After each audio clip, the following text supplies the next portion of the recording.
नमस्कार, आप देख रहे हैं बिग न्यूज बिग शो। आपके साथ में श्वेता राजपूत। बिग न्यूज में हमारी पहली खबर यूएन में पाकिस्तान की फजीहत है।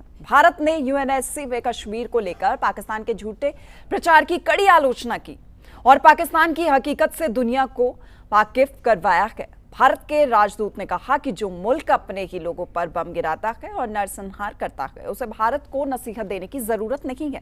इसके बाद हमारी दूसरी खबर हरियाणा के मुख्यमंत्री नैप सिंह सैनी को लेकर है, जो इस समय जापान के दौरे पर हैं।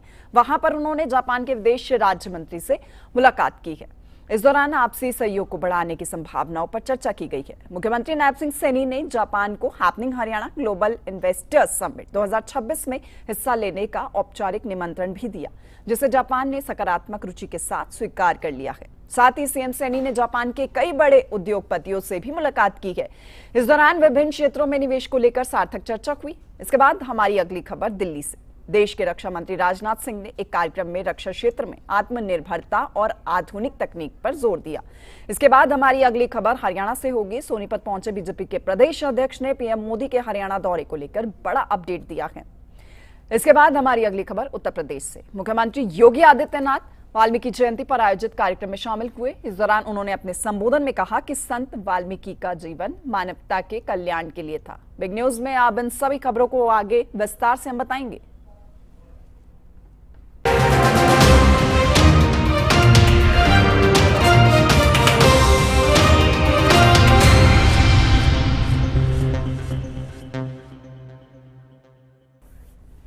बिग न्यूज की शुरुआत यूएन में हुई पाकिस्तान की फजीहत की खबर से करेंगे।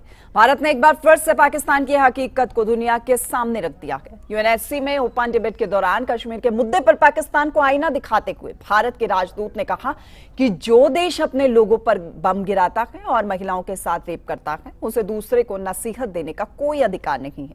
देखिए,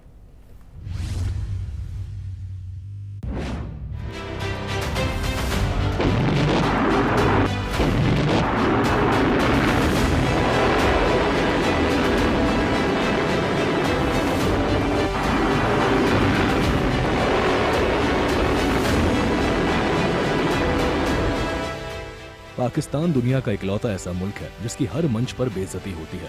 बावजूद इसके जो सुधर जाए वो पाकिस्तान नहीं। यूएनएससी में ओपन डिबेट के दौरान पाकिस्तान ने कश्मीर का मुद्दा उठाया है, जिस पर भारत ने पाकिस्तान को कड़ी फटकार लगाई है। भारत के राजदूत ने कहा कि जो मुल्क अपने लोगों पर बम गिराता है, 4 लाख महिलाओं के साथ रेप करता है, उसे भारत को नसीहत देने का अधिकार नहीं है। साथ ही भारत ने एक बार फिर से स्पष्ट किया कि जम्मू कश्मीर भारत का अभिन्न हिस्सा था, है और हमेशा रहेगा।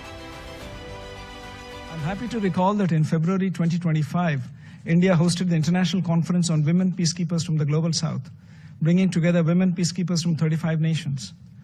This two-day gathering examined the evolving challenges facing women in peacekeeping operations, from addressing sexual exploitation and abuse to leveraging technology for enhanced effectiveness. The conference was not merely a forum for discussion, but a platform for developing actionable strategies to increase women's participation and their impact in future peace missions. More recently, in August 2025, India hosted the UN Women Military Officers course, which saw a participation from 15 countries. President, every year we are unfortunately fated to listen to the delusional tirade of Pakistan against my country, especially on Jammu and Kashmir, the Indian territory they covet. Our pioneering record on women, peace and security agenda is unblemished and unscathed. A country that bombs its own people, conducts systematic genocide, can only attempt to distract the world with misdirection and hyperbole. This is a country that conducted Operation Searchlight in 1971 and sanctioned a systematic campaign of genocidal mass rape of 400,000 women citizens by its own army. The world sees through Pakistan's propaganda. President, as we look ahead, India remains unwavering in its commitment to the women, peace and security agenda. We stand ready to share our expertise with partners, particularly those in the Global South, fostering collective solutions to shared challenges. Thank you, President. इससे पहले भारत के रक्षा मंत्री राजनाथ सिंह और सेना प्रमुख उपेंद्र द्विवेदी ने पाकिस्तान को चेतावनी देते हुए कहा था कि अगर पाकिस्तान अपनी हरकतों से बाज नहीं आता है तो इस बार इतिहास और भूगोल बदल देंगे। साथियों, आजादी के 78 साल बीत जाने के बावजूद सरक्रीक इलाके में सीमा को लेकर एक विवाद खड़ा किया जाता है। भारत ने कई बार बातचीत के रास्ते इसका समाधान करने का प्रयास किया है, मगर पाकिस्तान की नीयत में खोट है, उसकी नीयत साफ नहीं है। जिस तरह से हाल में पाकिस्तान की फौज ने सर क्रीक के सटे इलाकों में अपना मिलिट्री इंफ्रास्ट्रक्चर बढ़ाया है, वह उसकी नीयत बताता है। साथियों, भारत की सीमाओं की रक्षा भारतीय सेनाएं और बॉर्डर सिक्योरिटी फोर्स मिलकर मुस्तैदी से कर रही हैं। अगर सर क्रीक इलाके में पाकिस्तान की ओर से कोई भी हिमाकत की गई तो उसे ऐसा करारा जवाब मिलेगा कि इतिहास और भूगोल दोनों बदल जाएंगे मेरे साथियों। और 1965 की जंग में भारत की सेना ने लाहौर तक पहुंचने का सामर्थ्य भी दिखाया। इस बार भारत देश पूरी तैयारी के साथ है और इस बार वो संयम नहीं रखेगा जो सिंदूर 1.0 में हमने संयम रखा। इस बार हम आगे की कार्रवाई करेंगे और कुछ ऐसी कार्रवाई करेंगे कि हो सकता है पाकिस्तान को सोचना पड़े कि उसे इतिहास में भूगोल में रहना है कि नहीं रहना है। अगर उसे भूगोल में अपनी जगह बनानी है तो उसके लिए उसे जो स्टेट स्पॉन्सर टेररिज्म जिसको हम बोलते हैं, यानी कि उसका देश जो टेररिज्म को स्पॉन्सर कर रहा है उसे रोकना पड़ेगा। भारत के इस बयान पर पाकिस्तान ने अपनी प्रतिक्रिया में कहा है कि युद्ध की स्थिति में हमारी सेना तबाही मचा देगी। हालांकि पाकिस्तान सेना में कितना दम है, इसकी बानगी परेशान सिंदूर के दौरान दुनिया देख चुकी है। ब्यूरो रिपोर्ट, सूर्या समाचार।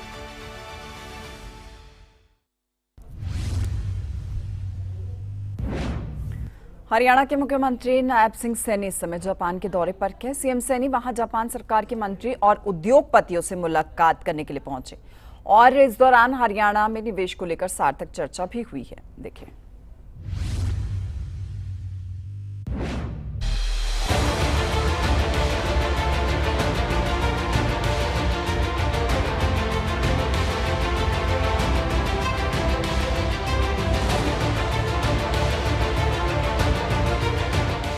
हरियाणा में निवेश को बढ़ावा देने के लिए मुख्यमंत्री नायब सिंह सैनी इस समय जापान दौरे पर हैं।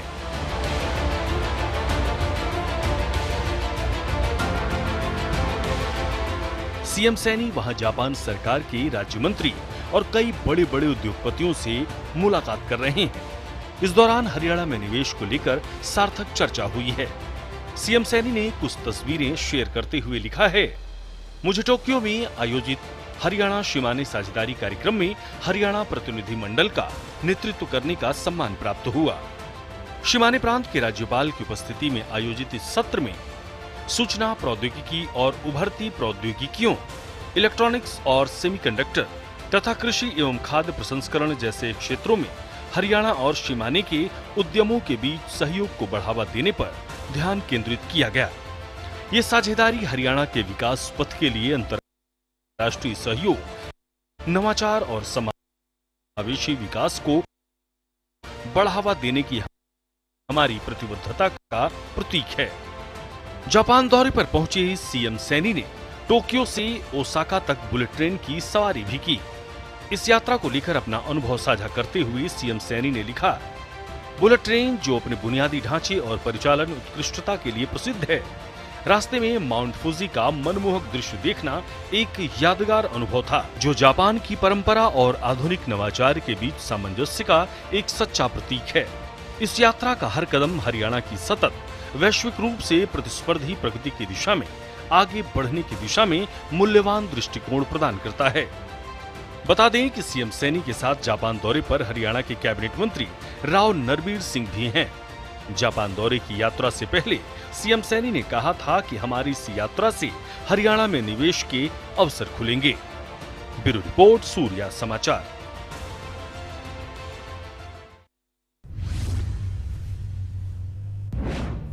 और खबर देश की राजधानी दिल्ली से, जहां रक्षा नवाचार संवाद कार्यक्रम का आयोजन हुआ।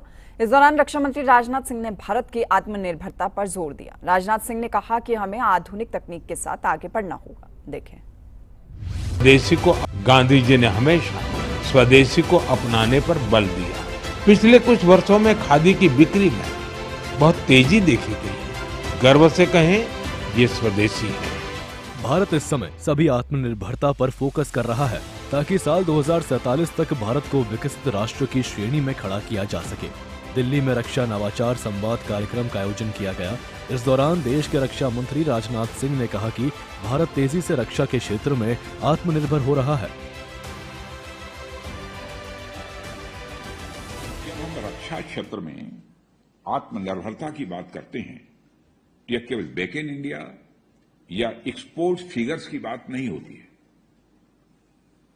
यह उस भरोसे की बात होती है, यदि कोई संकट की घड़ी आए तो हम अपनी रक्षा करने के लिए किसी और पर निर्भर न हो।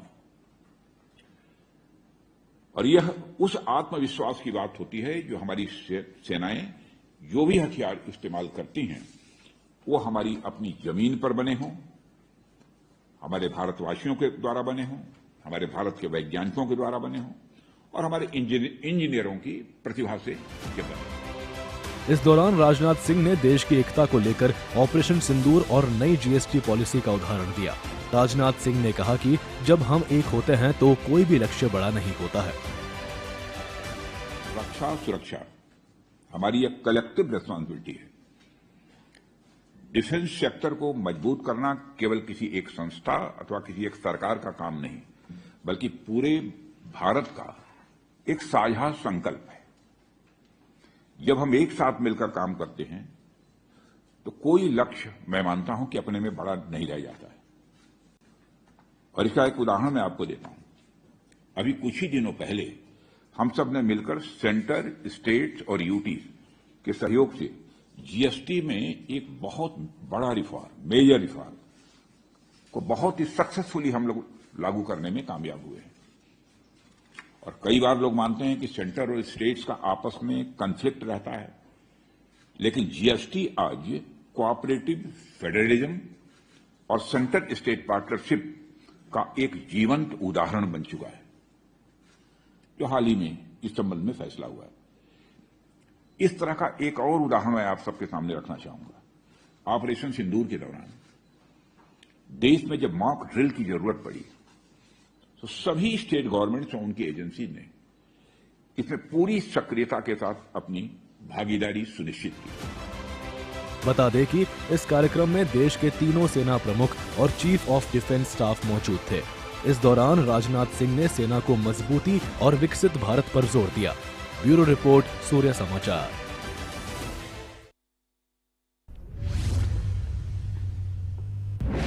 और खबर हरियाणा से है। 17 अक्टूबर को नायब सरकार के 1 साल पूरे होने को लेकर प्रधानमंत्री नरेंद्र मोदी हरियाणा दौरे पर आ रखे हैं और ये दौरा फाइनल भी हो चुका है। बीजेपी के प्रदेश अध्यक्ष मोहनलाल बड़ौली ने इसकी पुष्टि की है। देखिए।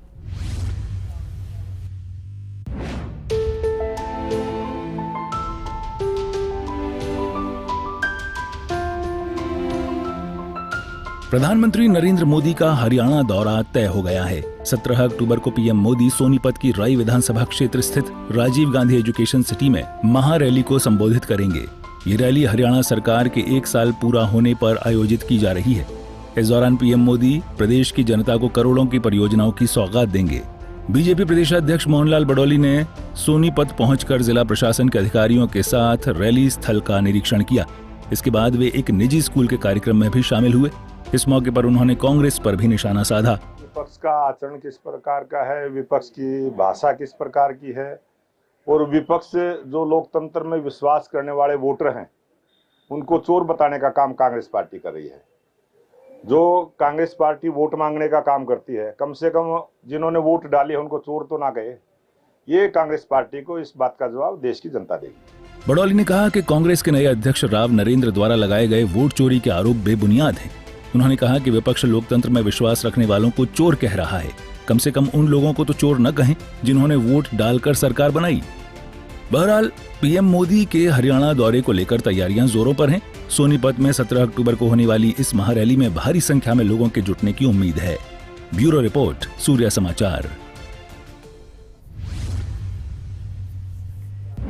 और अब खबर उत्तर प्रदेश के लखनऊ से, जहां वाल्मीकि जयंती पर भव्य समारोह का आयोजन किया गया। मुख्यमंत्री योगी आदित्यनाथ इसमें बतौर मुख्य अतिथि शामिल हुए और संत वाल्मीकि को जीवन को हर किसी के प्रेरणादायक भी बताया। वहीं विपक्ष को भी निशाने पर लिया उन्होंने। देखें। सियावर रामचंद्र भगवान की भगवान वाल्मीकि की।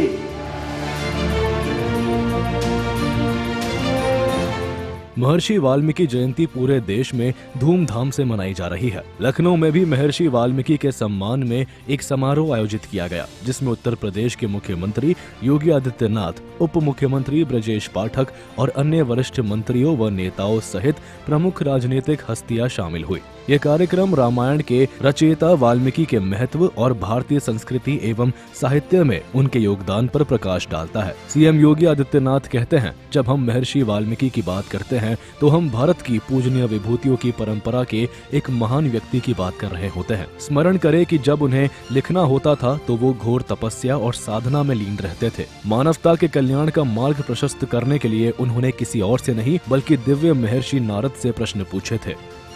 तप और साधना से तपा हुआ एक ऋषि जब लोक कल्याण के लिए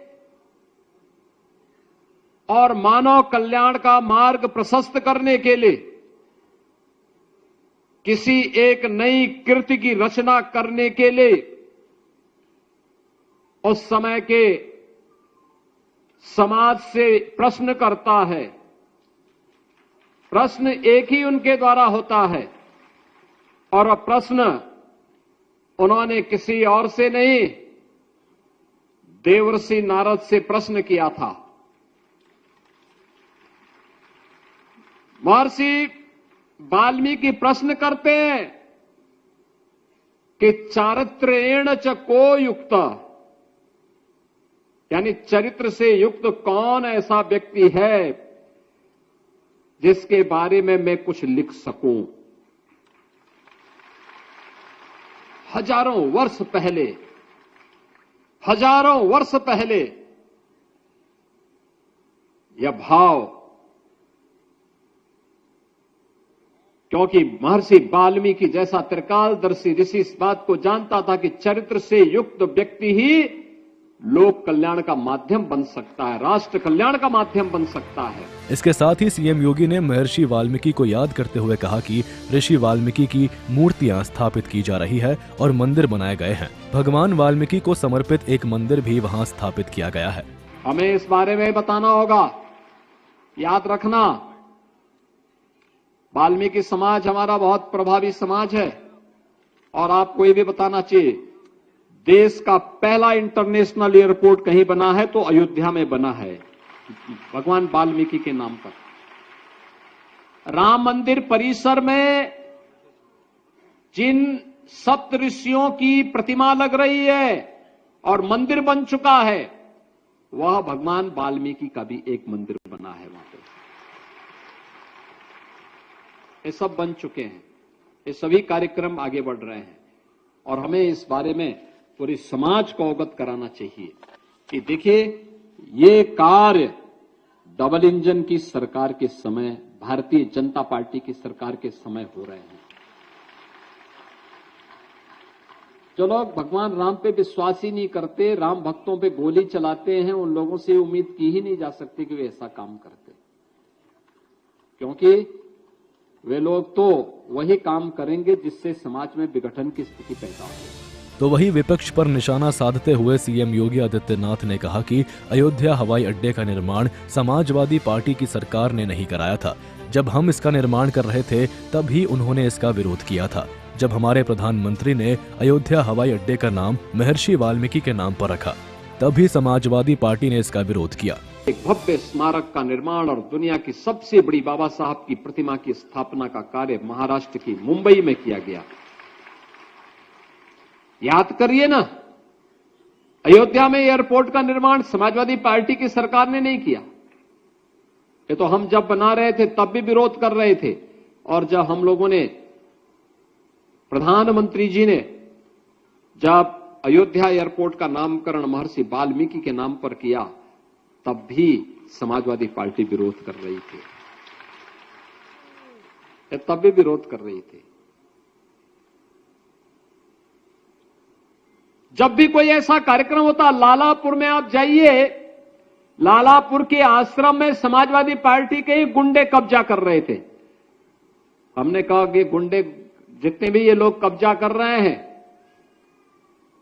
इनके नाम नोट करो, इनके बाप दादों ने भी कोई प्रॉपर्टी जमा की है तो उसको भी इस आश्रम के ही नाम पर करवा डालो।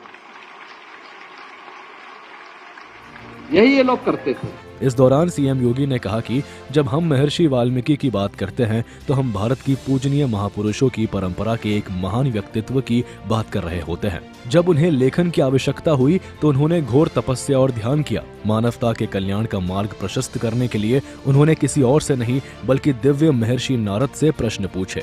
इस तरह से महर्षि को याद करते हुए सीएम ने उन्हें श्रद्धांजलि दी और प्रमाण कर उनके समाज के प्रति निस्वार्थ भाव के बारे में अपने संबोधन में चर्चा की। ब्यूरो रिपोर्ट, सूर्य समाचार।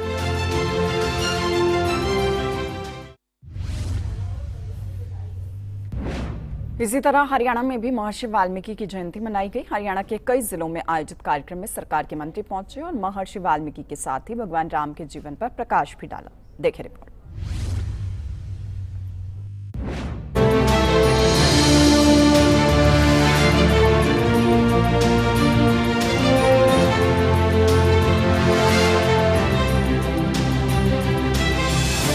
देश और प्रदेश में धूमधाम से महर्षि वाल्मीकि की जयंती मनाई गई।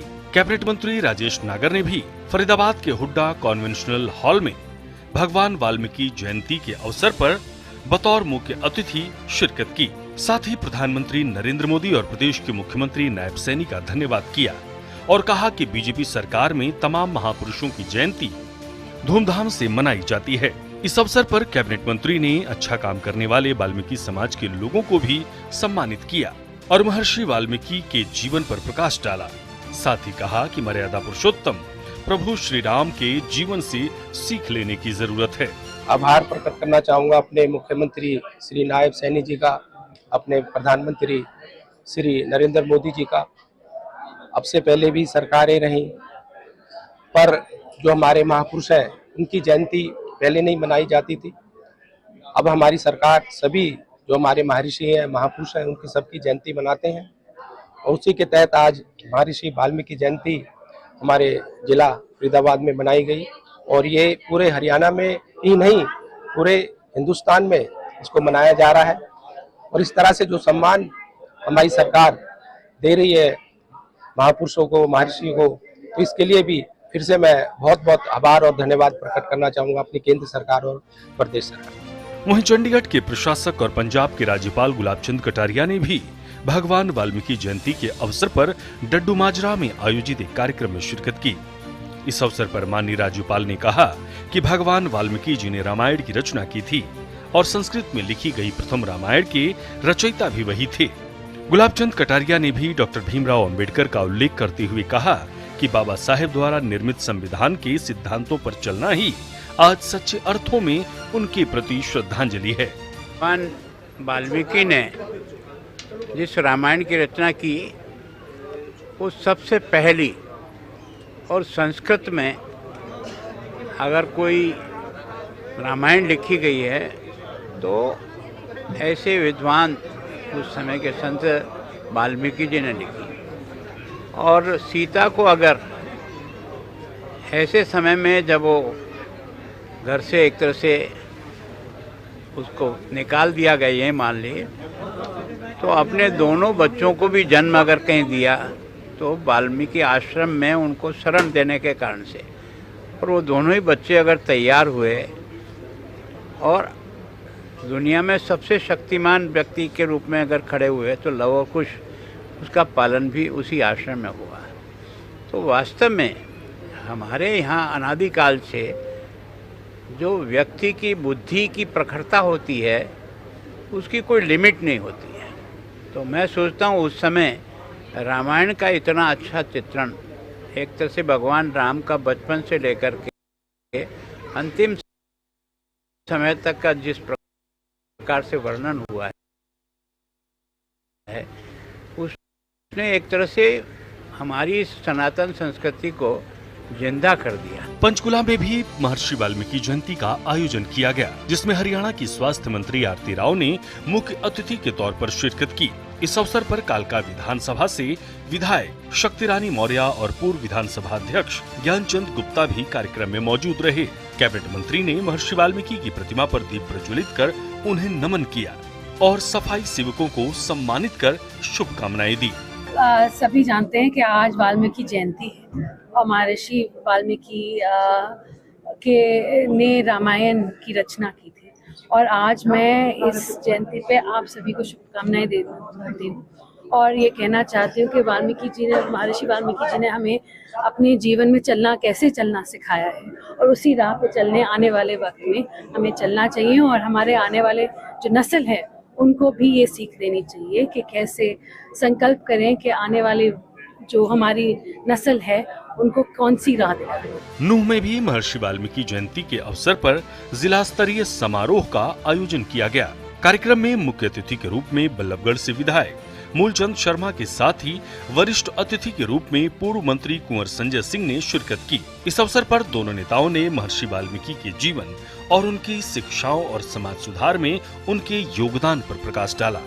आज पूरे देश से दुनिया में महर्षि वाल्मीकि की जयंती बड़ी धूमधाम से पूरे सरकार ने और केंद्र प्रदेश में मनाई जा रही है और हम सब वाल्मीकि जयंती के जन्मदिन की बधाई और महर्षि वाल्मीकि ऐसे संत जिनके जीवन से हमें बहुत कुछ मिलता है और जिन्होंने शिक्षा दीक्षा और जिन्होंने पूरी रामायण में जो कुछ लिखा है और रामायण में जो त्रेता में लिखा और त्रेता में जो रामायण में विवरण किया और माता सीता का जो विवरण और जो रामायण में जो एक जो लिखा जो बार बार रामायण में कई बार कन्नड़ में संस्कृत शुरुआत महर्षि वाल्मीकि जी ने की और उसके हिंदी में भी अनुवाद हुआ है, कन्नड़ में और इंग्लिश में भी अनुवाद हुआ कि रामायण में एक अपने भाषा के साथ और ये महर्षि वाल्मीकि जी ने जो इसकी शुरुआत करी और जो आने वाले पीढ़ी को दिशा और दशा देने का काम करा और ये देश को संस्कृति के लिए और ऋषि मुनियों का देश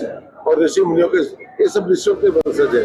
कार्यक्रम के दौरान स्कूलों के बच्चों ने रामायण नाटक भी प्रस्तुत किए और भगवान राम के आदर्शों और महर्षि वाल्मीकि के उपदेशों से सार्थक संदेश देने का प्रयास किया। ब्यूरो रिपोर्ट, सूर्या समाचार।